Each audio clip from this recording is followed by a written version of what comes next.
বৃষ্টিতে বাজারে জল থই থই, ফালাকাটা কৃষক বাজারে জমা জলে ভোগান্তি চরমে।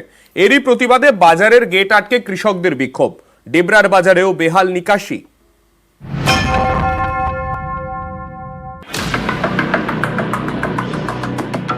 বাজারের মধ্যে জমে রয়েছে জল, জমা জলে ভোগান্তির এক শেষ।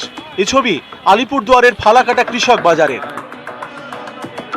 শনিবার রাতে আলিপুরদুয়ারে বৃষ্টি হয়, তারপরেই বাজারে জল থই থই। অন্য দিনের মতো রবিবার ভোরে বাজারে সবজি নিয়ে পৌঁছন কৃষকরা। দেখেন বাজারে জল জমে, ফলে বেচাকেনা লাটে ওঠে। কৃষকরা ক্ষোভে ফেটে পড়েন। তারা কৃষক বাজারের গেট আটকে বিক্ষোভ দেখান। অভিযোগ, বেহাল নিকাশির কারণে এমন দুর্ভোগ। এই মান্ডিটা কিন্তু মিউনিসিপ্যালিটি এলাকার মধ্যে পড়ে গেছে। তো মিউনিসিপ্যালিটি এলাকায় পড়া সত্ত্বেও কেন আজ অব্দি সেটার কাজ এখনো পর্যন্ত ঠিক মতন হচ্ছে না। যে মান্ডিতে কৃষকরা, আর ফালাকাটা অ্যাকচুয়ালি কৃষক অধ্যুষিত এলাকা, ফালাকাটার বিজনেস, ফালাকাটার যা ইনকাম অফ সোর্স সেটা হলো টোটালি আপনার ওই কৃষি কাজের উপরে। আর সেখানে এই অবস্থা একটা কিষাণ মান্ডির, সেটা আলিপুরদুয়ারের মেন হার্ট ফালাকাটা। 2014 সালে ফালাকাটায় কৃষক বাজার তৈরি করে পূর্ত দপ্তর। স্থানীয়দের দাবি, পড়শি দেশ ভুটান, বাংলাদেশ থেকে অনেক ব্যবসায়ী আসেন এই কৃষক বাজারে। এছাড়াও অসম, বিহার এবং উত্তরপ্রদেশের ব্যবসায়ীরাও ফালাকাটা বাজারে আসেন।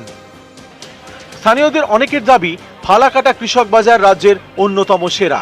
এমন একটি বাজারেই জমা জলে চরম দুর্ভোগ। ওই জলটা যে ড্রেন দিয়ে বাইপাস হয়ে যাওয়ার, সেটা একটু মানে বলবো যে একটু ভুল আছে আর কি। ভুলটা মানে সেইভাবে জলটা সম্পূর্ণটা ভিতরেই আটকে যাচ্ছে। ও আলোচনা করে এটা আমি তাড়াতাড়ি দেখি এটা পরিষ্কার করার একটা ব্যবস্থা এবং চিরস্থায়ী এটা যাতে সমাধান হয়। পশ্চিম মেদিনীপুরের ডেবরা, এখানকার 16 নম্বর জাতীয় সড়কের দুপাশে একের পর এক দোকান, রয়েছে বাজার। এমন গুরুত্বপূর্ণ জায়গায় নিকাশি নালা বেহাল। অভিযোগ, দীর্ঘদিন সংস্কার হয়নি, ফলে জমছে আবর্জনা। জল বেরোনোর জায়গা নেই, জমা জলে ছড়াচ্ছে দুর্গন্ধ।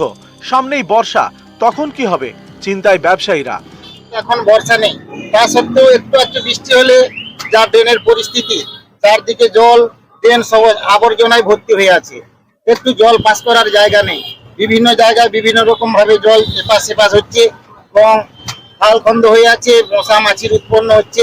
এনএইচআর পাশ দিয়ে যে দুটো রাস্তা আছে, এটা তো পিডব্লিউডি করবে না। দুটো সার্ভিস রোড আছে, সার্ভিস রোডের পাশে ড্রেন রয়েছে। ড্রেনটাকে যদি কভার এবং পাকা ড্রেন করা যায়, তার জন্য আমি সচেষ্ট হয়েছি। এবং যে ফ্লাইওভার আছে, এই ফ্লাইওভারে যদি দুপাশে বাজারের এলাকাটাতে অন্তত লাইট লাগিয়ে দেয়, সেই জন্য আমি চেষ্টা করছি। আলিপুরদুয়ার থেকে রাজকুমার কর্মকার এবং ডেবরা থেকে দিগ্বিজয় মাহালি, নিউজ 18 বাংলা।